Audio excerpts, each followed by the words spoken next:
rank of a matrix is what it is, nothing but the at least one minor of order r in that matrix, which would be non-vanishes. So that the number is known as what matrix, rank of matrix. Means if we say supposed to be any matrix having rank 3, it means that there would be a minor of rank 3 of order 3 in that particular matrix who is non-vanishing, means whose determinant is not equal to 0. And every minor of order more than that, means every minor of order 4, 5, 6, whatever it is, it all would be vanishes. That is what the rank of matrix. मतलब अगर आप किसी भी matrices में बोल रहे हो कि इसका रैंक 4 है, तो उस 4 ऑर्डर का आपके पास एक मैट्रिक्स मिलेगा उसमें, जिसका आप डिटर्मिनेंट निकालोगे तो आपको आंसर नॉट इक्वल टू 0 मिलेगा. अगर आप उस 4 के ऊपर अगर जा रहे हो, 4 के ऊपर अगर आपके पास उस मैट्रिक्स में पॉसिबल है मैट्रिक्स फॉर्म करना, तो आप 4 के ऊपर ऑर्डर वाले जितने भी मैट्राइसेस बनाओगे जिसका आप डिटर्मिनेंट निकालोगे, सारा का सारा क्या रहेगा, 0. हम रिप्रेजेंट कैसे करते हैं मैट्रिक्स को, रो ऑफ ए से. रैंक ऑफ मैट्रिक्स को हम रो ऑफ ए से रिप्रेजेंट करते हैं. अभी कुछ इसके रूल्स जो हमने लास्ट टाइम देखे थे वो एक बार फटाफट देख लेते हैं. First rule is what, rank of A is always be less than equal to minimum of m cross n. किसी भी मैट्रिक्स का रैंक क्या होता है, उसके नंबर ऑफ रोज और नंबर ऑफ कॉलम्स के मिनिमम होता है. मतलब फॉर एग्जांपल अगर मान लो आपके पास कोई मैट्रिक्स है जिसका ऑर्डर 3 क्रॉस 2 का है, तो 3 आपका रोज हो गया, 2 आपका कॉलम हो गया, तो उसमें से मिनिमम क्या हो गया, 3 और 2 में से मिनिमम 2. तो रैंक ऑफ क्या रहेगा, रैंक ऑफ जो मैट्रिक्स रहेगा वो 2 से लेस ही रहेगा. Second point is, if there exist a non vanishing minor of order R, then rank of A is more than equal to R. उन्होंने बोला कि अगर किसी भी मैट्रिक्स में आपको एक ऐसा मैट्रिक्स मिल रहा है जो नॉन वैनिशिंग है, तो रैंक ऑफ ए का चांसेस है कि उस नंबर से आगे की तरफ जाएगा. Rank of A is more than equal to R. मतलब आपके पास एक बड़ा बड़ा मैट्रिक्स है 10/10 का, और आपको मिला कि 3/3 का आपको उसमें एक सब मैट्रिक्स मिला जिसका आपने वैल्यू निकाला और आपका आंसर डिटर्मिनेंट कितना है, नॉट इक्वल टू 0. तो चांसेस है कि उस मैट्रिक्स का रैंक कितना होगा, 3 से ज्यादा होगा. If all minor of order R plus vanishes, अगर उन्होंने बोला कि if all minor of order R plus 1, मतलब अगर आर प्लस एक से ज्यादा अगर आर ने किया, जैसे मैंने बोला 3, और 3 से ज्यादा अगर आपने ऑर्डर का कोई भी मैट्राइसिस ढूंढा उस बड़े 10/10 मैट्राइसिस में, और सबके सब वैनिश हो रहे हैं, इसका एक ही मतलब है कि रैंक ऑफ मैट्रिक्स उस आर प्लस 1 से कम होगा, मतलब 4 से कम होगा. आगे की तरफ बढ़ते हैं. नेक्स्ट हमारे पास है, if all minor of order R plus 1 vanishes, हो गया. Fourth is elementary transformation does not alter rank of matrix. ये मैंने इसको इंपॉर्टेंट ही करने बोला था आपको लास्ट टाइम कि कोई भी एलिमेंट्री ट्रांसफॉर्मेशन, भले आपका रो एलिमेंट्री ट्रांसफॉर्मेशन है या फिर कॉलम एलिमेंट्री ट्रांसफॉर्मेशन है, वो रैंक को चेंज नहीं करता, रैंक को चेंज नहीं करता कितने भी आप ऑपरेशन लगा लो. फिफ्थ है, rank of null matrix is 0. Rank of non null matrix, null matrix इसको बोले जिसमें सारा एलिमेंट 0 होता है, उसका रैंक क्या होता है, 0. फिर आगे की तरफ देखते हैं, 6 पॉइंट हमारे पास है, rank of non null matrix. Non null matrix मतलब क्या, कि जिस मैट्रिक्स में कोई ना कोई एक नॉन जीरो एलिमेंट है, तो अगर आप उस मैट्रिक्स का रैंक निकालोगे तो उसका वैल्यू कितना रहेगा, मोर देन इक्वल टू 1. आगे की तरफ बढ़ते हैं. 7 पॉइंट हमारे पास है, if A is non singular matrix. Non singular मतलब क्या होता है, जिसका डिटर्मिनेंट नॉट इक्वल टू 0 होता है. अगर कोई आपके पास एक मैट्रिक्स है जो कि नॉन सिंगुलर है, जिसका डिटर्मिनेंट नॉट इक्वल टू 0, और उसका ऑर्डर कितना n है, तो रैंक भी क्या रहेगा, n ही रहेगा. If A is non singular matrices of order n, तो then rank of matrix is n. 8th point हमारे पास क्या है, if A is singular matrix. अगर वो सिंगुलर मैट्रिक्स हुआ, मतलब जिसका डिटर्मिनेंट इक्वल टू 0 हुआ, उसका ऑर्डर n है, तो रैंक क्या रहेगा, उस n से लेस रहेगा, रैंक उस n से लेस रहेगा. उसके बाद 9th पॉइंट है, rank of identity matrix always order of matrix. मतलब अगर आप आइडेंटिटी मैट्रिक्स निकालते हो, आइडेंटिटी मैट्रिक्स मतलब क्या होता है, डायगनली वन होता है, बाकी सारा 0 होता है. तो अगर आप उसका रैंक निकालते हो तो डिपेंड करता है कि उस मैट्रिक्स का ऑर्डर कितना है, that is depends on the order of matrix. जैसे कि अगर आप I2 मैट्रिक्स का निकालोगे, I2 मैट्रिक्स मतलब आइडेंटिटी मैट्रिक्स ऑफ ऑर्डर 2/2, तो उसका रैंक कितना रहेगा, 2. अगर आप I3 मैट्रिक्स का निकालोगे, I3 मतलब द मैट्रिक्स ऑफ ऑर्डर 3, फिर अगर आप I4 का निकालोगे तो मैट्रिक्स ऑफ ऑर्डर 4, उसका भी रैंक कितना रहेगा, उसके ऑर्डर के इक्वल, मतलब 4. 10th पॉइंट है, रैंक ऑफ मैट्रिक्स से and it's transpose is same. 10th point आपके पास है कि कोई भी मैट्रिक्स और उसका इनवर्स, उसका ट्रांसपोज, उस दोनों का क्या होता है, रैंक सेम होता है. तो rank of A is equal to rank of A transpose. 11th point आपके पास है, the rank of matrix A and A inverse is same. आप मैट्रिक्स का रैंक निकालो या फिर उसके इनवर्स का रैंक निकालो, उसका आंसर क्या रहता है, सेम रहता है, और उसका आंसर n होता है, number of order of matrix. क्योंकि हमने देखा था कि अगर मैट्रिक्स इनवर्स है तो वो नॉन सिंगुलर होगा, और नॉन सिंगुलर होगा तो हमने देखा था कि उसका मैट्रिक्स का क्या होता है, रैंक और उसके ऑर्डर के इक्वल होता है. तो इस वजह से वहाँ पे वैल्यू कितना आएगा, n आएगा. 12th पॉइंट हमसे बात करता है कि अगर आप दो मैट्रिक्स को मल्टीप्लाई करते हो ए और बी को, तो उसका रैंक इंडिविजुअल के रैंक के कम होगा, इंडिविजुअल रैंक से कम होगा। तो rank of A is less than equal to rank of A, rank of A B is less than equal to rank of A, and rank of A B is less than equal to B. मतलब दोनों जो आपके पास individually rank है उनसे वो कम ही होने वाला, उससे ज़्यादा होगा नहीं। आगे बढ़ते हैं, नेक्स्ट हमारे पास है इक्लोन फॉर्म। ठीक है, तो यहाँ पे मैं पहले लिख लेता हूँ कि इक्लोन फॉर्म कैसा दिखाई देता है, और उसके बाद हम प्रॉब्लम से इक्लोन फॉर्म, मतलब इक्लोन फॉर्म एक कैसा पता है, ये एक स्ट्रक्चर है, उस स्ट्रक्चर की हेल्प से हम रिकॉग्नाइज कर पाते हैं कि मैट्रिक्स का रैंक क्या होगा। समझ में आ रहा है? इक्लोन फॉर्म एक मैट्रिक्स का फॉर्मेट है, एक स्ट्रक्चर है, एक आकार है, प्रकार है, जो भी आप बोलो। मतलब उस स्ट्रक्चर से हम अंडरस्टैंड हम पता कर सकते हैं। अगर आप अपने मैट्रिक्स को उस तरीके में बदल पाते हो, इक्लोन फॉर्म में अगर आप कन्वर्ट कर पाते हो, वहां से आपको मैट्रिक्स का रैंक मिलेगा, वहां से आपको मैट्रिक्स का रैंक मिलेगा। सो वो हमारा इक्लोन फॉर्म है। तो यहाँ पे मैं लिख लेता हूँ कि इक्लोन फॉर्म कैसा है, कैसा दिखाई देता है, और फिर हम उसके बाद क्या करेंगे, मैट्रिक्स का रैंक निकालेंगे। तो स्टार्ट करते हैं, आप मेरे साथ लिख सकते हो उसका concept. So the echelon form of matrix A, form of matrix A, the echelon form of matrix A is row equivalent matrix, is row echelon form में रो बोला है, मतलब इसमें खाली रो एलिमेंट्री ट्रांसफॉर्मेशन ही होता है। इक्लॉन फॉर्म ऑफ मैट्रिक्स से is row equivalent matrix, row equivalent matrix, row equivalent matrix C of rank R, of rank R, let me underline the word rank R, of rank R with the following properties, with the following properties, with the following properties। अब क्या है properties, पहला देखते हैं। पहला तो same है, that is at least one minor, at least one minor of at least one element, sorry at least one element, at least one element, at least one element in each of the first R rows. अगर आपने rank are बोला है तो आपको starting के first R रोज मिलनी चाहिए जिसमें नॉन जीरो एलिमेंट होना चाहिए। अगर आपको रैंक 3 मिल रहा है तो किसी भी मैट्रिसेस में स्टार्टिंग के 3 रोज मिलनी चाहिए जिसके एलिमेंट कहीं ना कहीं नॉन जीरो होना चाहिए।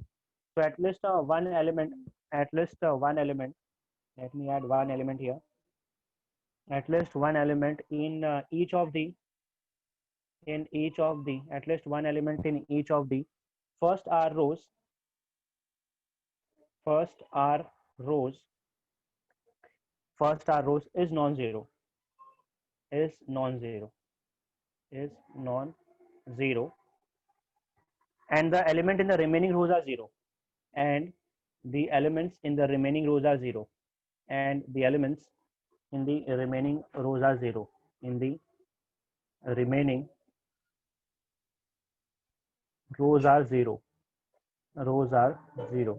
मतलब यहाँ पे आपको क्या बात कर रहे हैं, यहाँ पे उन्होंने बोला है कि अगर आपने किसी भी मैट्रिसेस का रैंक आर बोला है तो इक्लॉन फॉर्म में क्या होता है, इक्लॉन फॉर्म में क्या होता है कि उस रैंक आर, आर जो नंबर है तो वो नंबर के हिसाब से मैट्रिक्स जो आपको इक्लॉन फॉर्म मिलेगा वो भी मैट्रिक्स ही होता है। तो उस नंबर के हिसाब से स्टार्टिंग का जो फर्स्ट आर रोज है उसमें नॉन जीरो एलिमेंट होनी चाहिए, और उसके बाद जितने भी एलिमेंट रहेंगे वो सारे के सारे, उसके बाद जितने भी एलिमेंट्स रहेंगे उसके नीचे वाले रोज में, उसके नीचे वाले रोज में सारे के सारे जीरो चाहिए। मतलब जैसे फॉर एग्जांपल मुझे इक्लॉन फॉर्म मिला जिसका रैंक है मैंने बोला 3, ठीक है, वो मैट्रिक्स है 5/5 का, मतलब उसमें 5 रोज है। तो स्टार्टिंग के जो 3 रोज रहेंगे उस मैट्रिसेस में, उसमें नॉन जीरो एलिमेंट होनी चाहिए, कोई ना कोई एक, कोई ना कोई एक नॉन जीरो एलिमेंट होना चाहिए, और उसके नीचे जो भी बाकी 2 रोज बचेंगे वो सारे के सारे आपके क्या होने चाहिए, जीरो होने चाहिए। वो सारे के सारे एलिमेंट्स आपके उसके जीरो होने चाहिए नीचे वाले रोज में। तो ये फर्स्ट पॉइंट हो गया, और सेकंड पॉइंट में लिख रहा हूँ, I hope you all are writing along with me. अभी हम लोगों ने बोला कि जो स्टार्टिंग के आर रोज है उसमें नॉन जीरो एलिमेंट होनी चाहिए। अभी उसमें भी स्पेशलिटी है, वो नॉन जीरो एलिमेंट किस तरीके से होनी चाहिए उसके बारे में सेकंड पॉइंट है। So in the first R rows, in the first R rows, जो आपने बोला कि उसमें फर्स्ट पॉइंट बोला कि आपने कोई ना कोई उसमें क्या नॉन जीरो एलिमेंट होनी चाहिए। तो in the first R rows, the first, अभी फर्स्ट आर रोज में से हर एक रो का first, the first non-zero element, the first non-zero element, the first non-zero element in each row is 1, in each row is 1, in each row is 1, in each row is 1, and it appear in the column, and it appear and it appear and it appear in the column, and it appear in the column right to the first, right to the first right to the first non-zero element of the preceding row, right to the first non-zero element, right to the first non-zero element of the preceding row, of the preceding, PRECEDING, of the preceding row। मतलब अभी आपने क्या बोला, आपने बोला कि जैसे कि रैंक आपने बोला आर है, तो आपने फर्स्ट पॉइंट में तो आपने क्लियर करा कि स्टार्टिंग के आर रोज में से कोई ना कोई कम एक नॉन जीरो एलिमेंट होनी चाहिए, और उसके बाद आपके पास सारे के सारे रोज में सब जीरो एलिमेंट रहेंगे। अभी जो आपने सेकंड पॉइंट में क्या बात करी है कि जो आप बोल रहे हो कि स्टार्टिंग के आर रोज में नॉन जीरो एलिमेंट होने चाहिए कम से कम एक, तो उसका जो लीडिंग एंट्री होना चाहिए, लीडिंग एंट्री मतलब सीधी बात है, लीडिंग एंट्री रो का कैसे देखोगे आप, लेफ्ट टू राइट। तो in the first R rows of the first non zero element, हर एक रोज में, हर एक आर रोज में, हर एक फर्स्ट रोज, जो भी आप रोज सिलेक्ट करो आर रोज का, उसका जो फर्स्ट नॉन जीरो एलिमेंट है वो आपका क्या होना चाहिए, 1 होना चाहिए। फर्स्ट नॉन एलिमेंट को आप ऐसे भी बोल सकते हो leading element, leading non zero element किसी भी आर रोज में से 1 होनी चाहिए।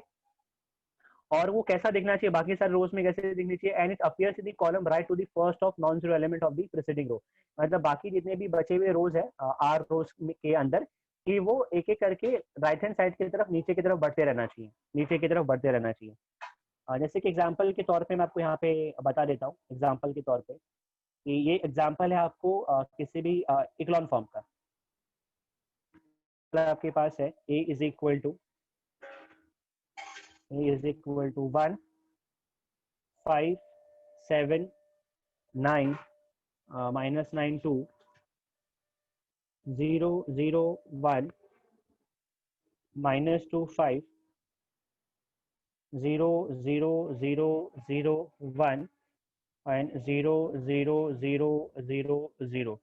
तो मैं आपको इसको एक्सप्लेन करता हूँ, लेकिन कोई अपना थोड़ा लॉजिक या ब्रेन यूज करके रिकॉग्नाइज कर सकता है कि इस मैट्रिक्स का रैंक कितना होगा। Whatever I have told you regarding the echelon form, 3 absolutely right, 3 absolutely right, absolutely right। क्यों 3 होगा, क्योंकि जैसे इक्लोन फॉर्म में क्या बोला कि उतने रोज आपके पास में कोई ना कोई नॉन जीरो एलिमेंट रहेगी और उसके नीचे सारा का सारा जीरो रहेगा। तो आप फोर्थ रो में देखो सारा एलिमेंट जीरो है, तो इस वजह से आपके स्टार्टिंग के 3 रोज है आपके पास, फर्स्ट रो, आपका सेकेंड रो और आपका third row.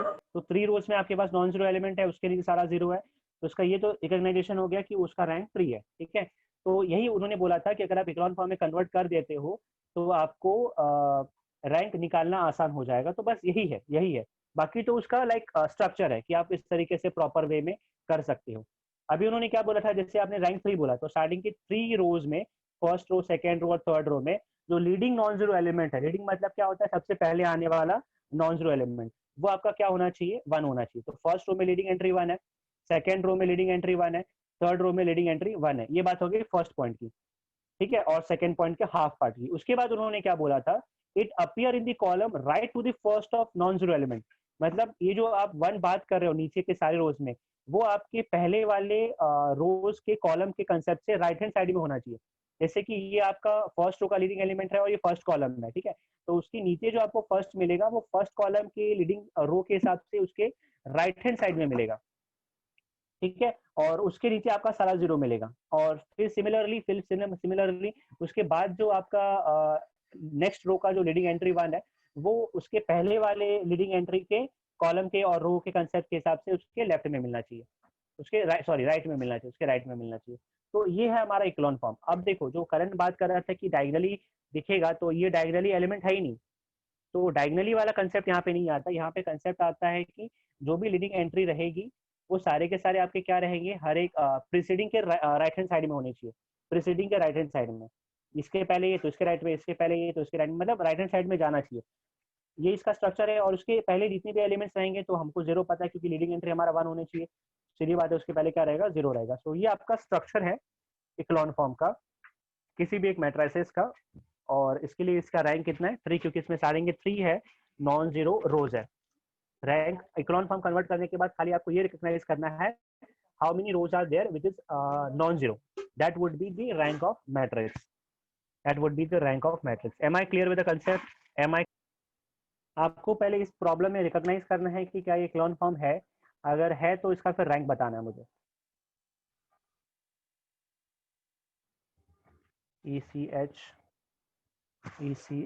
ECHELON echelon form, yes or no, and rank if it is there. Echelon form, yes or no, echelon form, yes or no, and its rank.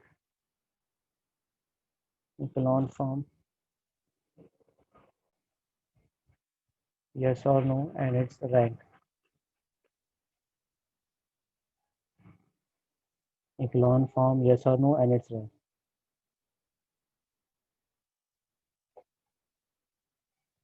Echelon form, yes or no, and its rank. ठीक है, चलो. Yes, Yes, sir. sir. अच्छा, मैं आपसे question पूछ रहा हूँ Yes. सबसे.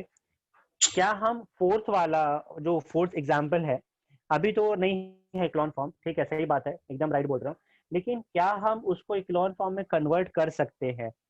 अभी ये इक्लोन Yes. फॉर्म है, Three. Yes it is echelon form. Rank 3. Rank 3. और रैंक कितना है? Rank Three. 3. ठीक है, समझ में आ गया सबको, बहुत अच्छी बात है. तो हम question is find the rank. अभी देखो स्ट्रक्चर में कन्वर्ट कैसे करना है वो हम यहाँ पे अंडरस्टैंड करेंगे. उस स्ट्रक्चर में कन्वर्ट कैसे करना है वो हम अंडरस्टैंड करेंगे. तो स्टार्ट करते हैं. Find the rank of matrix bye echelon form. Find the rank of matrix. Find the rank of given matrix by echelon form. तो हम इस मैट्रिक्स का कन्वर्ट करेंगे इक्लोन फॉर्म और उसके बाद हम आइडेंटिफाई करेंगे रैंक क्या है. एक काम करो, आप कहीं पे नोट करके लिख लो रैंक ऑफ मैट्रिक्स क्या होता है. रैंक ऑफ मैट्रिक्स आपको हेल्प करेगा आफ्टर रिड्यूसिंग इनटू, मतलब कब अप्लाई करना है, जब आप इक्लोन फॉर्म में अप्लाई कर दोगे तब, मतलब उसके कंस्ट्रक्शन में कन्वर्ट कर दोगे तब. तो rank of matrix is given by, मैं रैंक ऑफ मैट्रिक्स यहाँ पे ब्रैकेट लिख देता हूँ, by echelon form. By echelon form, by echelon. Sir वही ना, total number of rows minus. Yes, हाँ sir, total number college of में रोज, बताया था. Total number of rows minus number of minus zero rows, zero. Number of zero rows minus number of zero rows. Zero rows ये formula है echelon form से rank को identify करने का. Total number of rows minus number of zero रोज. तो करना क्या है, पहले तो लिख लेता हूँ कि हमारे पास है क्या. गिवन, वापस रिमाइंड करवा रहा हूँ, इक्लोन फॉर्म में खाली हम यूज करेंगे row elementary transformation. Column transformation use नहीं होता है इक्लोन फॉर्म में. ये दिमाग में डाल लेना, बिठा लेना, सेव कर लेना और स्टोर कर लेना. ठीक है, चलो. अभी क्या उन्होंने बोला था, इक्लोन फॉर्म का स्ट्रक्चर कैसा था कि आपका कोई भी अगर नॉन जीरो रोज है तो उसका लीडिंग एंट्री 1 होनी चाहिए. तो यहाँ पे तो सब नॉन जीरो रोज है, बराबर है, first row, second row, third row, Yes, और sir. Yes, leading sir. Entry 1 चाहिए. तो स्टार्टिंग करते हैं फर्स्ट से. तो फर्स्ट का लीडिंग एंट्री 1 है, फर्स्ट का लीडिंग Yes. एंट्री 1 है, Yes.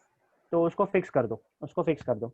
होने के बाद क्या करना है, होने के बाद क्या करना है, उसके नीचे जो उसके एलिमेंट्स नीचे के आपको दिख रहे एलिमेंट हैं 0. को जीरो करना है मुझे. तो उसको नीचे मुझे जीरो करना है. ये पहला चीज याद रखना. पहला रो का लीडिंग एंट्री 1 करना है आपको. अगर है तो बहुत अच्छी बात है, अगर समझ नहीं गए. है तो आप स्विच कर लो, आप स्विच कर लो. ठीक है, किसी और रोज के साथ. अगर रोज का पहला एंट्री 1 है तो आप स्विच कर लो. मतलब आप देखो कि क्या क्या पॉसिबल वेज है वहां पे 1 लाने का. ठीक है, आप डिवाइड करके देख सकते हो. डिवाइड में प्रेफरली, मतलब लाइक इनटू 1 अपॉन करके, मैं प्रेफर नहीं करता कभी भी डिवाइड जल्दी, क्योंकि उससे जो हमारा ऑपरेशन है वो काफी कॉम्प्लेक्स हो जाता है. तो मैं सजेस्ट करता हूँ कि कुछ एडिशन सब्ट्रैक्शन अगर हो पा रहा है तो करो, कुछ इंटरचेंज हो अगर कर पा रहे हो तो करो. हालांकि यहाँ पे डायरेक्ट है तो हो गया हमारा काम. उसके नीचे मुझे 1 और 3 को जीरो करना है. तो 1 और 3 को मैं कौन से ऑपरेशन से जीरो करूंगा, याद रखना R1 से ही होगा. अभी वो जो आप R2 और R3 में चेंजेस करोगे वो R2 खाली minus आपको R1. R1 से ही चेंजेस करना है.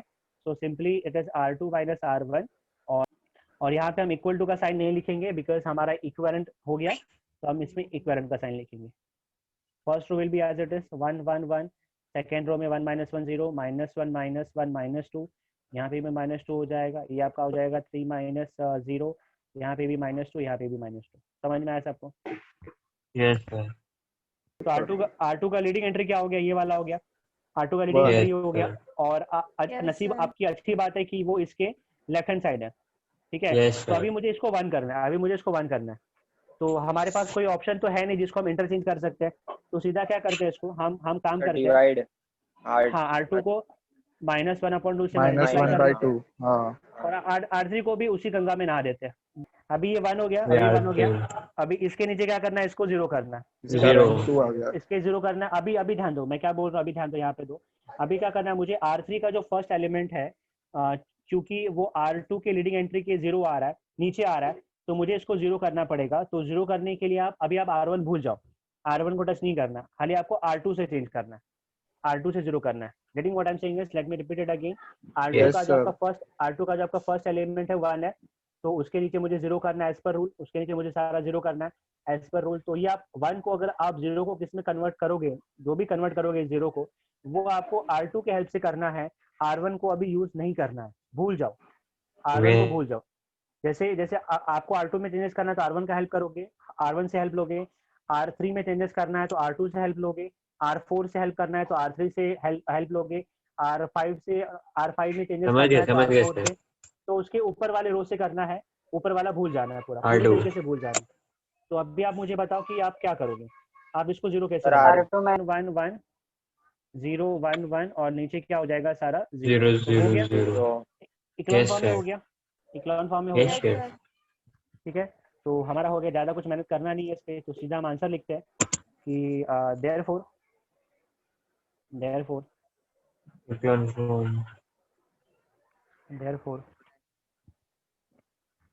this Rank is of A is echelon form of matrix है, this is echelon form of matrix है, ECHELON, echelon form of matrix है, echelon form of matrix है, and It's now और rank therefore जो भी is लिखना है, rank of A is equal to total 2 number of rows, total Two. number of rows कितना है 3 माइनस नंबर ऑफ 3. 0 रोज कितना है 1, 1 तो आंसर कितना आएगा 2।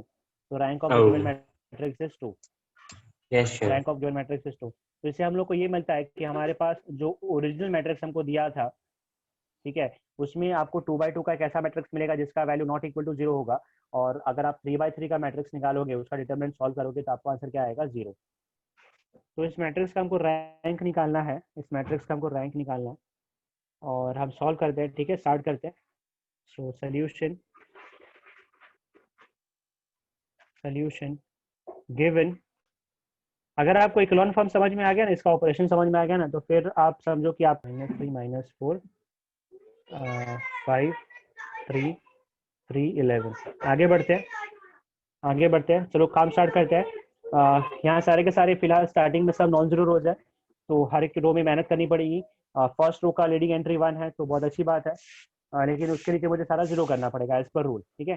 फर्स्ट रो का leading Yes, entry sir. By default 1 है, तो हमारी नसीब वाली बात है, नसीब अच्छी है हमारी, और उसके नीचे हमको सारा 0 करना है। तो पहले हम 0 कर लेते हैं with the help of first row. तो R2 minus R1 R1 5 R3 minus R1 R3 minus R3 5 -1 0 3 -1 4 3 -3 -6 minus 6 minus और 10 -10, बाप रे देखो भयंकर ना सर, नंबर है, बोल रहे हैं ना, फिर 0 0 3 8 -5 8 3 3 अरे -5 सॉरी minus 12 -12 minus 19 और -6 25 30 30 और 19 11 19, ठीक है। चलो उसके बाद क्या करना है, अभी हमको सेकेंड रो पे काम करना है। तो One सेकेंड रो minus. का जो लीडिंग एंट्री 4 है, लेकिन इसको 1 करना है, तो 1 करने के लिए क्या कर सकते हैं, या फिर ठीक डिवाइड है। मैंने क्या बोला था, नीचे वाला रो को लेके Divide. ऊपर नहीं घसीटना है, नीचे वाला रो को ऊपर नहीं घसीटना है। आप तो- ऐसा कुछ मत करो कि आप नीचे वाले रो का हो। मैंने वापस इसलिए मैंने बोला था कि मैंने नीचे से ऊपर की तरफ देखने बोला था, ऊपर से नीचे नहीं देखना है वो चीज। मतलब R3 में चेंजेस करना है, समझ में आया, तो आप लाइक Yes, sir. R2 का हेल्प लोगे, गेटिंग माय पॉइंट। मतलब आपको अगर यहाँ चेंजेस करना है तो आप इसका हेल्प लो। आप अगर आपको R3 में चेंजेस करना है तो आप R2 का हेल्प लो, लेकिन अगर आपको R2 में चेंजेस करना है तो R3 का हेल्प नहीं लेना आपको ना। नो नीड, कोई जरूरत नहीं है, ऐसा कॉम्प्लेक्स हो जाएगा बहुत। मैं बताता हूँ, सुनो। अभी यहाँ पे देखो 1 करने का 2 तरीका आप ध्यान में रख लो। वन करने का 2 तरीका, या तो अगर आपको कोई यहाँ पे अगर मान लो यहाँ पे 1 होता तो हम उसको इंटरचेंज कर देते, लेकिन यहाँ पे 1 है नहीं, तो एक ही हमारे पास दूसरा तरीका बचा डिवाइड करना। मैं बोलता डिवाइड मत करो, अभी डिवाइड मत करो।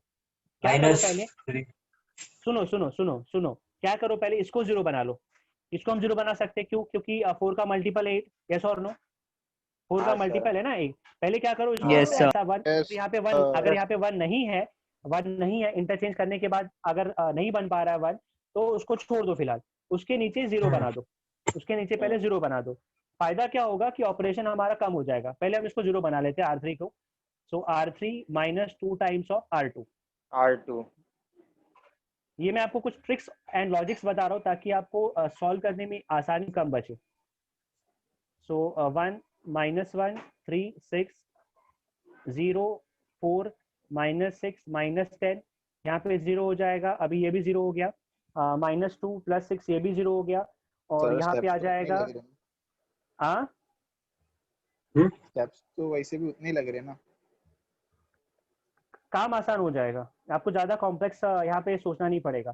फिर आपके पास minus 19 minus 2 times of minus 10, तो minus 19 plus 20, so answer is 1। ठीक है, ये हो गया, ये हो गया। अभी क्या करो, अभी ये क्या करो, अभी इसका आप चाहो 1/4 से मल्टीप्लाई कर दो। डिवीजन अभी आप क्या करो, R2 इंटू 1/4 करो। 1/4 फायदा क्या होगा पता है? फायदा क्या होगा? फायदा ये होगा कि अभी आप अगर इसमें 1/4 करोगे तो नीचे वाले रोज में उसका कोई भी फर्क नहीं पड़ेगा, क्योंकि उसको अब लेना भी नहीं है R2 को, क्योंकि उसके नीचे सीधा 0 हो गया। जैसे 1 के नीचे 0 किया मैंने, जो आपका लीडिंग एंट्री फर्स्ट रो का था, उसके नीचे मैंने 0 किया, उसका काम खत्म। 4 दूसरा एलिमेंट था, उसके नीचे मैंने 0 कर दिया, काम खत्म। उसके बाद आप R2 के साथ कुछ भी करो, क्या फर्क पड़ेगा R3 को? तो आपसे आपका काम आसान हो जाएगा और कुछ नहीं। Yes sir. अगर आपके पास अलग अलग तरीका है तो आप देखो ट्राई करके, कोई दिक्कत नहीं है। तो फिलहाल मैं अभी यहाँ पे वही कर रहा हूँ जो मैंने लिखा था, R2 इंटू 1/4। तो अब मेरा जो कन्वर्जन है वो कुछ ऐसा दिखाई देगा,